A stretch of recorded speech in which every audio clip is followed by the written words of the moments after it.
آداب دوستوں، میں ہوں سید نیاز شاہ اور اس وقت میں کرشن چندر پارک پونچھ میں موجود ہوں۔ آپ میرے پیچھے کرشن چندر جی کا مجسمہ دیکھ رہے ہیں۔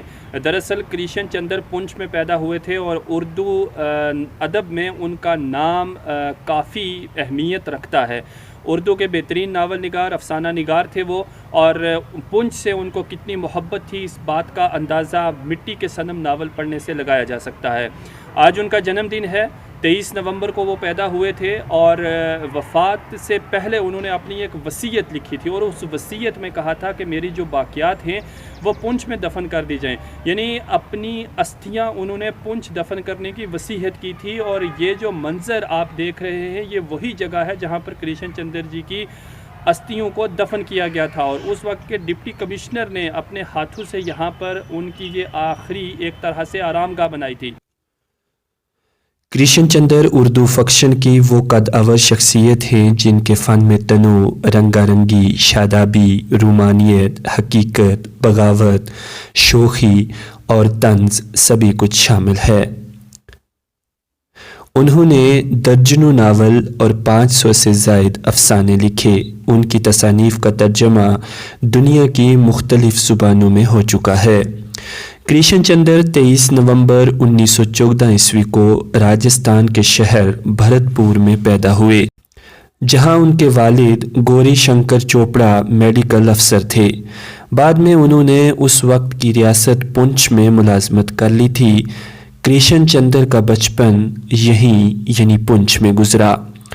اردو انہوں نے 5ویں جماعت سے پڑھنی شروع کی اور 8ویں جماعت میں اختیاری مضمون فارسی لے لیا۔ کرشن چندر شروع سے ہی ترقی پسند تحریک سے وابستہ ہو گئے تھے، اور 1938 عیسوی میں کلکتہ میں منعقد کی گئی کل ہند انجمن ترقی پسند مصنفین کی کانفرنس میں انہوں نے صوبہ پنجاب کے نمائندہ کی حیثیت سے شرکت کی تھی۔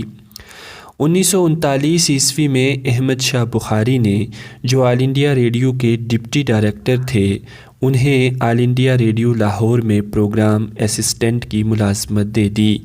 انہوں نے 3 سال تک لاہور، دہلی اور لکھنؤ میں بطور پروگرام اسسٹنٹ کام کیا۔ اس وقت دہلی کے ریڈیو اسٹیشن پر سعادت حسن منٹو بھی تھے۔ کرشن چندر ریڈیو کی ملازمت سے مطمئن نہیں تھے۔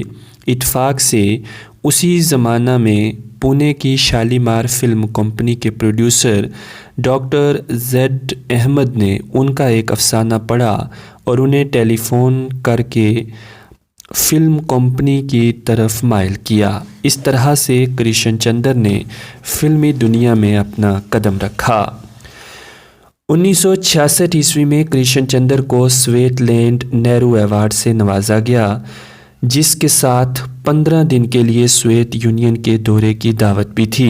کرشن چندر اپنی شریک حیات سلمیٰ صدیقی کے ساتھ روس کے دورے کے لیے گئے، جہاں ان کا پرجوش خیر مقدم کیا گیا۔ 1969 عیسوی میں ان کو پدم بھوشن کے خطاب سے نوازا گیا۔ 31 مئی 2017 عیسوی کو ان کی یاد میں محکمہ ڈاک و تار نے 10 روپے کا ٹکٹ جاری کیا۔ کرشن چندر دل کے مریض تھے۔ ان کو 1967، 1969 اور 1976 عیسوی میں دل کے دورے پڑے تھے، لیکن وہ بچ گئے تھے۔ بالآخر 5 مارچ 1977 عیسوی کو ان کو ایک بار پھر دل کا دورہ پڑا، اور یہ چراغ 8 مارچ کو ہمیشہ کے لیے بجھ گیا۔